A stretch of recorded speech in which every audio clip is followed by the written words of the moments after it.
لا شريك له وأشهد أن محمدا عبده ورسوله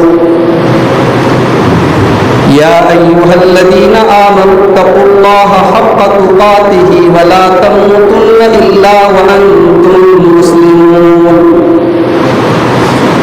يا أيها الناس اتقوا ربكم الذي خلقكم من نفس واحدة وخلق منها زوجها وبث منهما رجالا كثيرا ونساء واتقوا الله الذي تساءلون به والأرحام إن الله كان عليكم رقيبا يا أيها الذين آمنوا اتقوا الله وقولوا قولا سديدا يصلح لكم أعمالكم ويغفر لكم ذنوبكم ومن يطع الله ورسوله فقد فاز فوزا عظيما أما بعد فإن خير الحديث كتاب الله وخير الهدي هدي محمد صلى الله عليه وسلم وشر الأمور محدثاتها وكل محدثة بدعة وكل بدعة ضلالة وكل ضلالة في النار. أعوذ بالله من الشيطان الرجيم. بسم الله الرحمن الرحيم. قال فاخرج منها فإنك رجيم وإن عليك لعنتي إلى يوم الدين. محترم حاضرین جمعہ، سب سے پہلے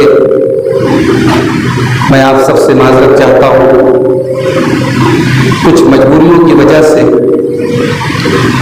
کافی تاخیر سے آپ کے درمیان پہنچا، اور یہ جمعہ کا خطبہ جو عام طور سے 12:10 پہ شروع ہوتا تھا، میرا خیال ہے 12:50 کے آس پاس میں شروع ہوا۔ میرے بھائیوں، ایک چیز ہوتی ہے اللہ کی رحمت۔ جب اللہ تعالیٰ کسی پر کرم کرتا ہے، کسی کو نوازتا ہے، تو ہم کہتے ہیں کہ اس کے اوپر اللہ کی رحمت تھی، اور اسی رحمت کا اپوزٹ ہے لعنت۔ جب اللہ تبارک و تعالیٰ کسی کو اپنی رحمت سے دور کر دیتا ہے، دھتکار دیتا ہے، بھگا دیتا ہے، تو ہم کہتے ہیں کہ اس کے اوپر اللہ تعالیٰ کی لعنت برس رہی ہے۔ اس کائنات میں سب سے پہلے اگر کسی کے اوپر اللہ تعالیٰ کی لعنت اور پھٹکار اور غضب اگر نازل ہوا ہے تو وہ ابلیس ہے۔ ابلیس کے اوپر سب سے پہلے اللہ تعالیٰ کی لعنت برسی تھی۔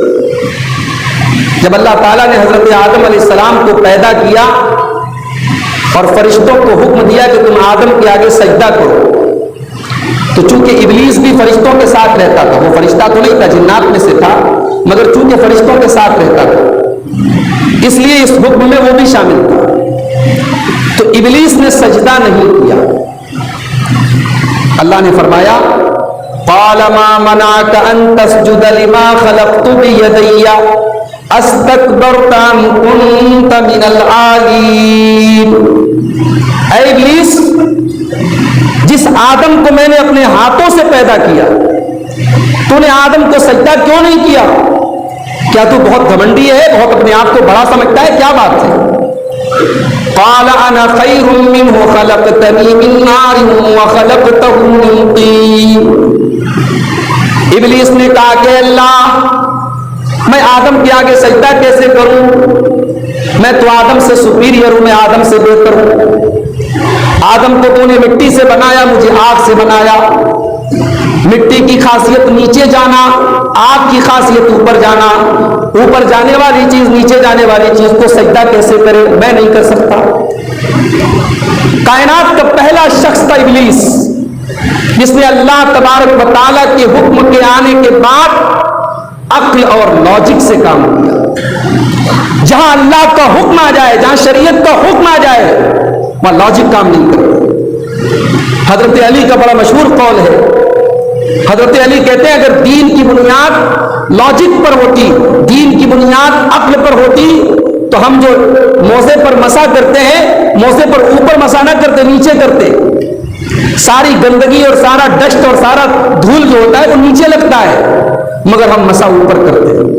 یہ دلیل ہے اس بات کی کہ دین کی بنیاد عقل اور لاجک پر نہیں ہے، دین کی بنیاد قرآن و سنت پر ہے، اللہ اور اس کے رسول کے حکم کے اوپر ہے. تو ابلیس نے لاجک لگایا کہ میں نہیں کروں گا، آدم کیا کر سکتے. قال فاخرج منها فإنك رجيم. اللہ نے فرمایا تو نکل جا ہماری بارگاہ سے، تو نکل جا میری رحمت سے، تو رجیم ہے، تو مردود ہے. وَإِنَّ عَلَيْكَ لَعْنَتِي إِلَىٰ يَوْمِ الدِّينِ. اور اے ابلیس اب ہمیشہ کے لیے تیرے اوپر میری لعنت برستی رہے گی، تو میری لعنت کا حقدار رہے گا. تو دنیا کا سب سے پہلا ملعون ابلیس ہے. قرآن و سنت میں بہت سارے ایسے کام بتائے گئے جن کاموں کے کرنے والے کے اوپر لعنت کی گئی ہے. آج کے خطبہ جمعہ میں چاہتا ہوں کہ ایسی چند چیزیں آپ کے سامنے بیان کروں جن کاموں کے کرنے والے پر قرآن میں یا اللہ کے رسول کی حدیث میں لعنت کی گئی ہے. چونکہ وقت زیادہ ہو چکا ہے، مختصر سا وقت ہے، تو میں چند چیزیں آپ کے سامنے بیان کروں گا جو لعنت کا حقدار بناتی ہے. مقصد کیا ہے کہ ہم ان کاموں سے بچیں تاکہ ہم اللہ کی لعنت کے حقدار نہ بنے، اللہ کی رحمت کے حقدار بنے. لیکن آگے بڑھنے سے پہلے ایک بات اور کہنا چاہتا ہوں. ایک ہوتا ہے کسی برائی کے کرنے والے پر لعنت کرنا. مثال کے طور پہ ہم یہ کہیں کہ شراب پینے والے پر اللہ کی لعنت ہو، زنا کرنے والے پر اللہ کی لعنت ہو، نماز چھوڑنے والے پر اللہ کی لعنت ہو. تو کسی برائی کرنے والے پر جنرل طریقے سے، عام طریقے سے لعنت کر سکتے ہیں، مگر کسی خاص انسان کو ٹارگٹ کر کے لعنت نہیں کر سکتے. مثال کے طور پہ کوئی نماز نہیں پڑھ رہا ہے، اب اس سے آپ جا کے کہتے تیرے اوپر اللہ کی لعنت ہو. یہ صحیح نہیں، یہ جائز نہیں، یہ مناسب نہیں ہے، یہ صحیح نہیں ہے. کوئی انسان جتنا بھی غلط کام کر رہا ہو اس کو ٹارگٹ بنا کر کے خاص طور سے لعنت کرنا یہ صحیح نہیں. اسی طریقے سے کسی چیز کو لعنت کرنا، جیسے عام طور سے آدمی کو غصہ آتا ہے تو کسی بھی چیز پر لعنت کرنے لگتا ہے، نہیں کرنا چاہیے. ایک صحابی راستے میں جا رہے تھے، بڑی تیز ہوا چلی، ان کے کندھے کی چادر گر گئی، وہ ہوا کے اوپر لعنت کرنے لگے، ہوا کو برا بھلا کہنے لگے. اللہ کے نبی نے فرمایا لا تلعنوا الریح، اے میرے صحابی تم ہوا کے اوپر لعنت نہ کرو، فإنها مأمورۃ، ہوا اپنے سے نہیں چلتی، ہوا تو اللہ کے حکم سے چلتی ہے. اور آگے آپ نے یہ بھی فرمایا اگر تم نے کسی چیز کو لعنت کی اور وہ چیز لعنت کی حقدار نہیں ہے تو وہ لعنت تمہاری طرف لوٹ کر کے چلی آئے گی. تو کسی چیز کو یا کسی انسان کو ٹارگٹ کر کے ہمیں لعنت نہیں کرنی چاہیے. ہاں کوئی برائی ہے جو شریعت کی نظر میں بہت خراب ہے، اس برائی کے کرنے والے پر ہم عام طور سے، جنرل طور سے لعنت کر سکتے ہیں. تو آئیے چند چیزیں ہم دیکھتے ہیں جو لعنت کا حقدار بناتی ہیں. سب سے پہلی جو حدیث میں پڑھنے جا رہا ہوں یہ صحیح بخاری کی حدیث ہے. حضرت علی سے کسی نے کہا کہ اے علی مجھے پتا چلا ہے کہ اللہ کے رسول صلی اللہ علیہ وسلم نے کچھ راز کی باتیں آپ کو بتائی، تو اے علی ان راز کی باتوں میں کچھ باتیں مجھے بھی بتا دیجیے. حضرت علی کو بڑا غصہ ہے. حضرت علی نے کہا نہیں یہ غلط بات ہے، اللہ کے نبی نے مجھے کوئی ایسی راز کی بات نہیں بتائی جو اور لوگوں کو نہ بتائی. ہاں ایک مرتبہ اللہ کے رسول نے مجھے 4 باتیں بتائی تھی. تو سوال پوچھنے والے نے کہا کہ کون سی 4 باتیں تھیں؟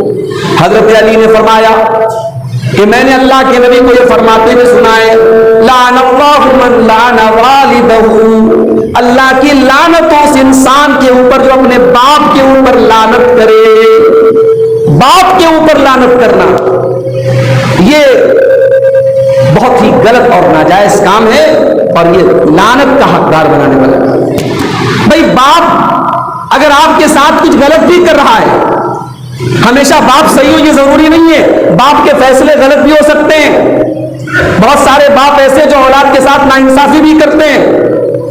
اگر باپ ایسا کچھ کر بھی رہا ہے اس کا ذمہ دار باپ ہوگا، اس کا حساب اللہ تعالیٰ کیا باپ دے گا. ایک بیٹے ہونے کے ناطے، اولاد ہونے کے ناطے آپ کا فرض یہ ہے آپ اپنے والدین کا احترام کریں، ان کے حقوق کا خیال رکھیں، ان کو کوئی تکلیف نہ پہنچائے۔ باپ کو لعنت نہیں کر سکتے۔ اور یہاں ایک نقطہ اور سمجھ لیجیے، کسی انسان سے لڑائی جھگڑے کے دوران اس کے باپ کو اگر آپ نے برا بھلا کہا، اس کی ماں کو برا بھلا کہا، اور جواب میں اس نے آپ کے ماں باپ کو برا بھلا کہا، تو ڈائریکٹ تو نہیں لیکن انڈائریکٹ آپ نے اپنے ماں باپ کو گالی سنوائی، تو یہ بھی باپ اور ماں کو لعنت سنانے میں یہ چیز آ جاتی ہے۔ تو اللہ کے رسول نے کہا اللہ کی لعنت اس انسان کے اوپر جو اپنے باپ کے اوپر لعنت کرے۔ دوسری چیز وَلَعَنَ اللَّهُ مَنْ ذَبَحَ لِغَيْرِ اللَّهِ، اور اللہ کی لعنت اس انسان کے اوپر جو اللہ کے علاوہ کسی اور کے نام سے جانور ذبح کرے۔ ابھی میں جس کار میں بیٹھ کے آیا ہوں بارسوئی سے آپ کے پاپڑ تک، کار کے مالک کا نام تھا غلام مصطفیٰ۔ راستے پر وہ بیچارہ قوالی سناتا رہا خواجہ صاحب کی تعریف میں، اور ان سے کہنے لگا کہ میں ہر 6 مہینے میں 2 بار جاتا ہوں خواجہ صاحب کے دربار میں۔ میں نے کہا حج کتنی بار کیا؟ بولا آج تک حج نہیں کیا، عمرہ نہیں۔ ایسے لوگ میرے بھائیوں ہمارے ملک میں لاکھوں نہیں کروڑوں کی تعداد میں اللہ کے حقوق میں دوسروں کو شریک کرتے ہیں۔ کبھی وہ شیخ عبد القادر جیلانی کے نام پر، کبھی خواجہ معین الدین چشتی اجمیری کے نام پر، کبھی کسی کے نام پر، کبھی کسی کے نام پر مرغا کاٹتے ہیں، بکرا کاٹتے ہیں۔ یہ شرک ہے، یہ حرام ہے، یہ ناجائز ہے میرے بھائی۔ اور اپنے نوجوانوں سے بھی ایک بات کہنا چاہتا ہوں، کسی نئے شہر میں جاؤ، کسی نئے علاقے میں جاؤ تو کسی بھی ہوٹل کا کھانا مت کھایا کرو۔ کہ میکڈونلڈ میں چلے گئے، فلاں ریسٹورینٹ میں چلے گئے، جب تک یہ کنفرم نہ ہو کہ یہ گوشت حلال ہے، اللہ کے نام سے ذبح ہوا ہے، نہیں کھانا چاہیے۔ ابھی میکڈونلڈ کے بارے میں تو ایک اور خبر آئی ہے، اسرائیل اور فلسطین کا جو معاملہ چل رہا ہے، میکڈونلڈ نے باقاعدہ اسرائیل کے فوجیوں کی مدد کرنے کے لیے کھانے پینے کی چیزیں بھیجی۔ جو کمپنی ہمارے کلمہ گو بھائیوں، ان کے معصوم بچوں اور ان کی عورتوں کو مارنے والے ظالموں کی مدد کر رہی ہے، ایسی کمپنیوں کا ہم اور آپ کو بائیکاٹ کرنا چاہیے۔ ان کے ریسٹورنٹ میں جا کے کھانا کھانا، برگر کھانا اور طرح طرح کی چیزیں کھانا تو بہت دور کی بات ہے، ایسی کمپنیوں کا ہمیں بائیکاٹ کرنا چاہیے۔ تو یہ دوسری چیز ہے، اللہ کی لعنت اس انسان کے اوپر جو غیر اللہ کے نام پہ جانور ذبح کرے۔ تیسری چیز وَلَعَنَ اللَّهُ مَنْ آوَى مُحْدِثًا، اور اللہ کی لعنت اس انسان کے اوپر جو کسی بدعتی کو پناہ دے۔ کسی بدعتی کو پناہ نہیں دے سکتے۔ جب کسی بدعتی کو گھر میں پناہ نہیں دے سکتے تو موبائل میں کیسے دے سکتے ہیں؟ اپنے موبائل کے اسٹیٹس پر کیسے دے سکتے ہیں؟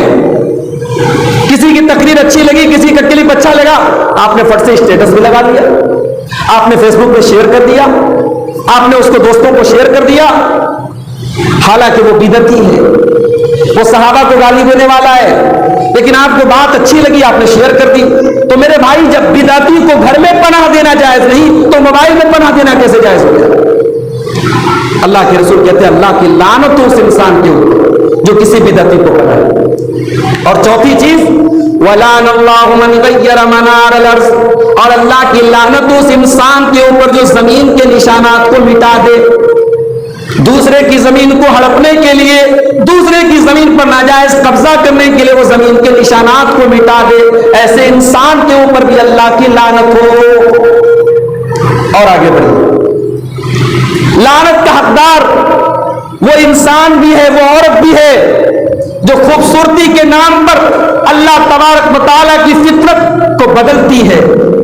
جیسے بعض عورتیں گدنا گدواتی ہیں، ٹیٹو بنواتی ہیں، اب تو مرد بھی بنوانے لگے۔ ایسی عورتیں جو ٹیٹو بنواتی ہیں، ایسی عورتیں جو آئی برو سیٹ کرتی ہیں، حضرت عبداللہ بن مسعود کی حدیث سے صحیح بخاری کے اندر کہا کہ اللہ کی لعنت ہو ایسی عورتوں پر، الواشمات جو گدنا گدواتی ہیں، والمستوشمات گدنا گودتی ہیں، گدنا گدواتی ہیں، ٹیٹو بناتی ہیں، ٹیٹو بنواتی ہیں، والمتنمسات اور اپنے آئی برو کو سیٹ کراتی ہیں، والمتفلجات اور اپنے بالوں اپنے دانتوں کے بیچ میں گیپنگ کرواتی ہیں، المغیرات خلق اللہ، ایسی عورتیں اللہ تعالیٰ کی تخلیق کو بدل دیتی ہیں۔ جب حضرت عبداللہ نے یہ پڑھ کے سنایا تو ایک عورت تھی جس کا نام ام یعقوب تھا، وہ حضرت عبداللہ کے پاس آئی، اس نے کہا عبداللہ آپ نے ایسی ایسی بات بیان کی، اس کی دلیل کیا ہے؟ حضرت عبداللہ نے کہا کہ جس عورت کے اوپر اللہ کے رسول نے لعنت کی اور جس عورت کے اوپر لعنت کا ذکر قرآن میں ہے، میں کیوں نہ اس کے اوپر لعنت کروں؟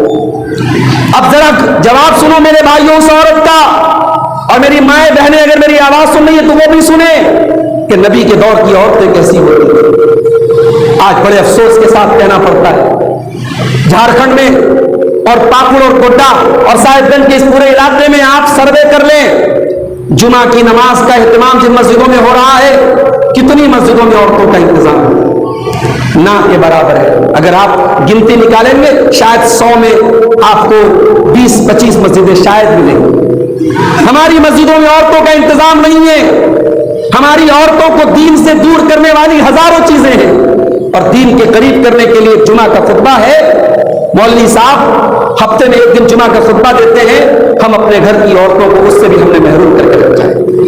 بڑے افسوس کے ساتھ کہنا پڑتا ہے کتنی اہل حدیث بستیاں ہیں۔ ابھی میں کٹیہار سے آ رہا ہوں، وہاں بھی یہی مسئلہ ہے، اہل حدیثوں کا علاقہ ہے، پوری بستی اہل حدیث کی ہے۔ میں نے پوچھا عیدین کی نماز میں عورتوں کا انتظام ہے؟ سر چوکیا نہیں مولوی صاحب انتظام ہے۔ کیوں نہیں ہے بھائی؟ کیا ہم صرف سینے پر ہاتھ باندھنے کے لیے اہل حدیث ہیں؟ صرف آمین زور سے بولنے کے لیے اہل حدیث ہے؟ اہل حدیث وہ ہے جو قرآن و حدیث پر عمل کرنے والا ہو۔ اور میرے نبی نے عیدین کی نماز میں عورتوں کو بڑی سختی کی ہے لے کے جانے کے لیے۔ آج ہماری عورتیں میرے بھائیوں دین سے دور ہیں، ہماری عورتیں دین کے معاملے میں زیرو ہیں۔ سال میں ایک بار جلسہ کرا لینے سے اور رات میں 2-4 گھنٹے تقریر سن لینے سے عورتیں دین نہیں سیکھ لیں گی۔ یہ سال میں جو ہر ہفتے جمعہ کا خطبہ ہوتا ہے، سال میں 52 جمعہ کا خطبہ ہوتا ہے، آپ کے گھر کی عورتیں جب یہ جمعہ کا خطبہ سنیں گی ان کے دین کی معلومات میں اضافہ ہوگا، ان کا علم بڑھے گا۔ اس عورت نے کہا کہ عبداللہ قرأت ما بین الدفتین، میں نے پورا قرآن پڑھا ہے، لیکن پورے قرآن میں مجھے کہیں ایسی عورت کا ذکر نہیں ملا جس عورت کا نام لے کے آپ لعنت کر رہے ہیں کہ گھٹنا گدوانے والی اور دانتوں میں گیپنگ کروانے والی اور آئی برو کو سیٹ کرنے والی، ایسی عورت کا ذکر تو قرآن میں کہیں نہیں ہے۔ حضرت عبداللہ نے فرمایا لو قراتی ہی لوجدتی ہی، اگر تو نے پڑھا ہوتا تو تجھے مل گیا ہوتا۔ کیا تو نے اللہ کا یہ فرمان نہیں پڑھا وما آتاکم الرسول فخذوہ وما نہاکم عنہ فانتہوا، میرا نبی تم کو جو دے دے لے لو، میرا نبی جس سے منع کر دے رک جاؤ۔ جب اللہ تعالیٰ نے یہ کہہ دیا تو اے خاتون، اللہ کے نبی نے ایسی عورتوں کا نام لے کر کے لعنت کی ہے، بس اتنا کافی ہے۔ اس عورت نے کہا کہ ایک اعتراض ہے میرا، میں نے سنا ہے کہ آپ کے گھر کی کچھ عورتیں بھی یہ سب کام کرتی ہیں، وہ بھی گدنا گدواتی ہیں، وہ بھی آئی برو سیٹ کرواتی ہیں۔ کہ جاؤ میرے گھر میں جا کر کے چیک کرو، اگر میری کوئی بیوی ایسا کام کرتے ہوئے پائی گئی میں اپنے نکاح میں باقی نہیں رکھتی۔ وہ اندر گئی اور واپس آ کے کہتی ہے میں معافی چاہتی ہوں، آپ کے گھر میں ایسا کوئی کام نہیں ہوا۔ تو ایسی عورتیں جو فیشن کے نام پر اپنی تخلیق میں تبدیلی کرتی ہیں، ایسی عورتوں پر بھی اللہ کے رسول نے لعنت کی ہے۔ اور آگے بڑھیے، لعنت کا حقدار وہ انسان بھی ہے جو اللہ کے نبی کے صحابہ کو برا بھلا کہے۔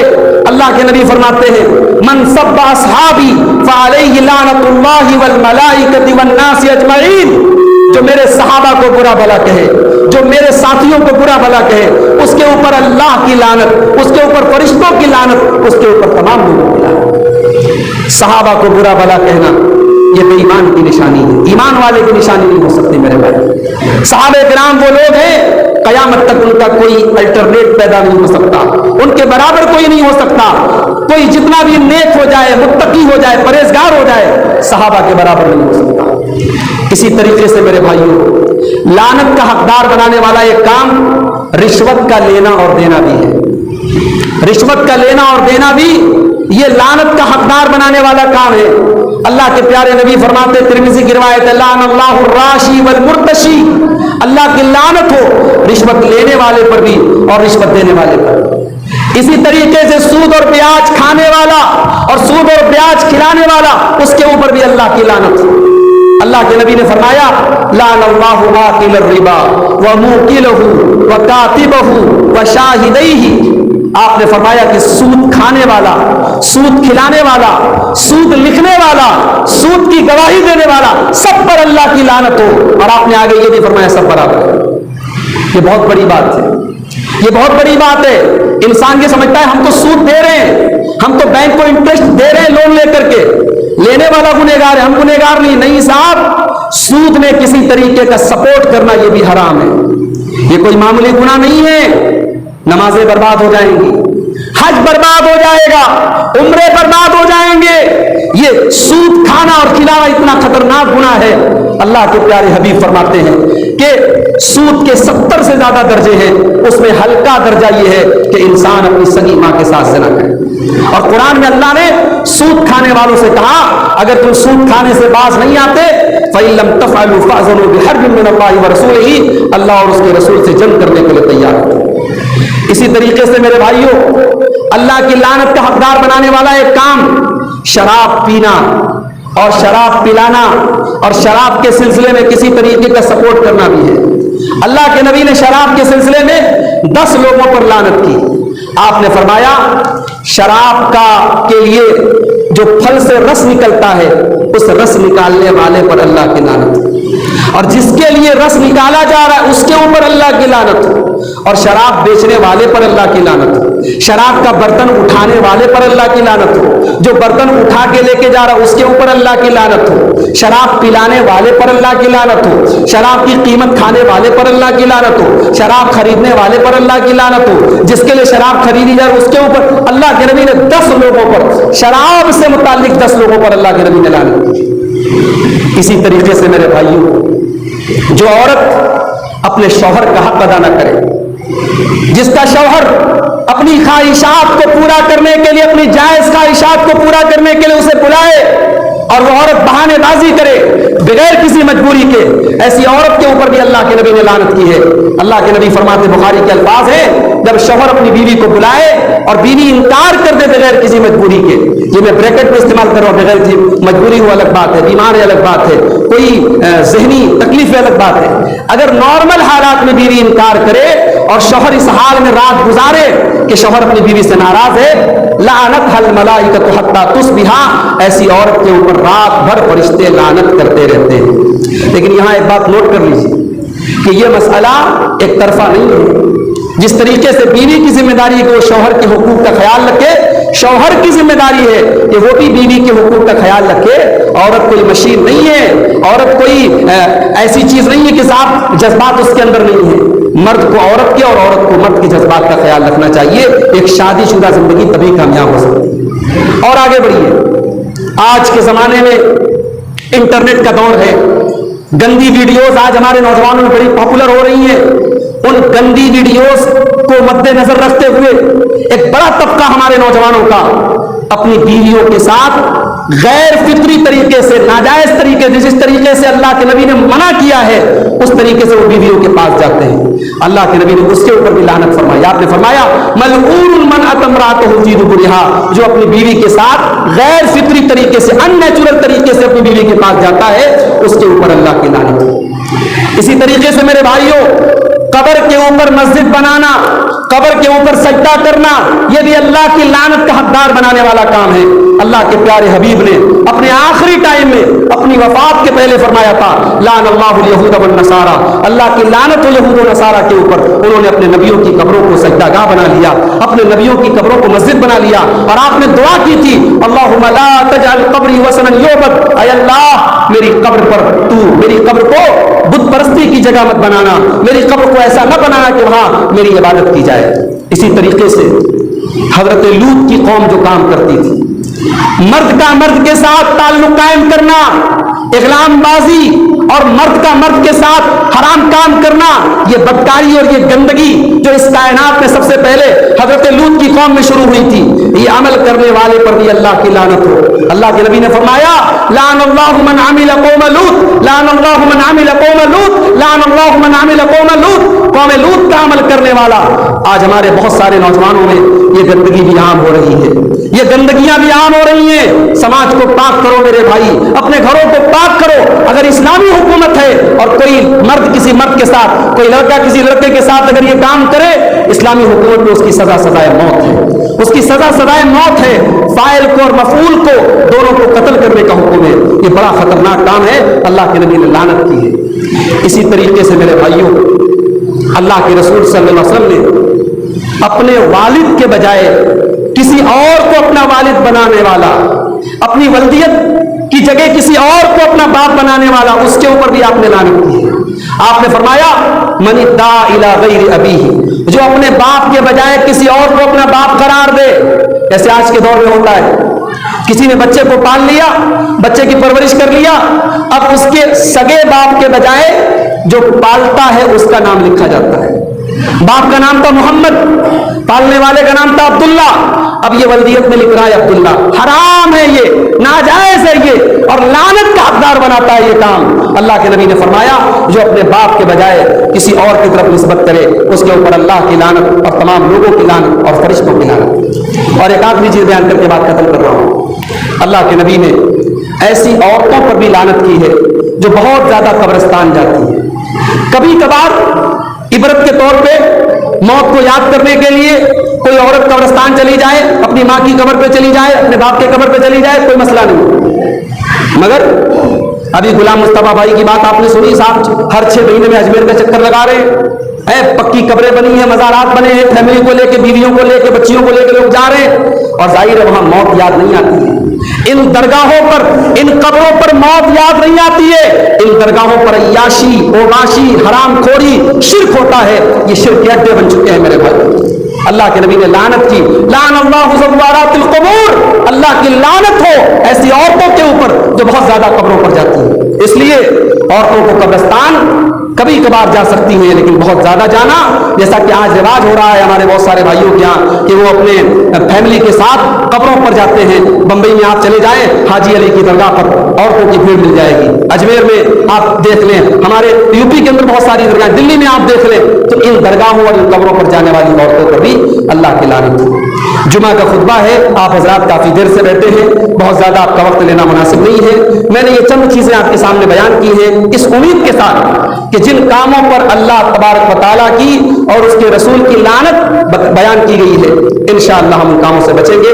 اللہ تعالیٰ ہم سب کو اس کی توفیق عطا فرمائے۔ رب العالمین اپنی لعنت کا نہیں، اپنی رحمت کا حقدار ہم سب کو بنا دے۔ رب العالمین اس وقت فلسطین میں ہمارے بھائیوں پر جو ظلم ستم ہو رہا ہے، اللہ رب العالمین دست غیب سے ان کی مدد فرمائے، ان مظلوموں کی داد رسی فرمائے، ان مظلوموں کے آنسوؤں کی رب العالمین ان کو ضائع نہ ہونے دے۔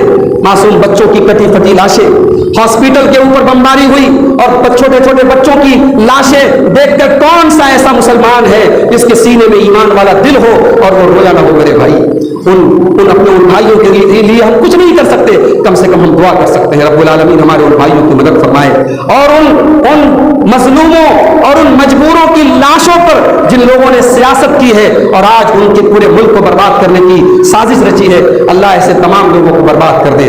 رب العالمین ظالموں کو ان کے انجام تک پہنچائے۔ رب العالمین ہم میں سے جو بیمار ہیں ان کو شفا عطا فرمائے، جو روزی روٹی سے پریشان ہیں اللہ ان کے کاروبار میں برکت نصیب فرمائے۔ رب العالمین ہم سب کو توحید و سنت کے راستے پہ چلنے کی توفیق عطا فرمائے، جب تک دنیا میں زندہ رکھے، اسلام پر زندہ رکھے، اور ہم سب کا خاتمہ ایمان پر ہو۔ آمین۔ وآخر دعوانا الحمدللہ رب العالمین۔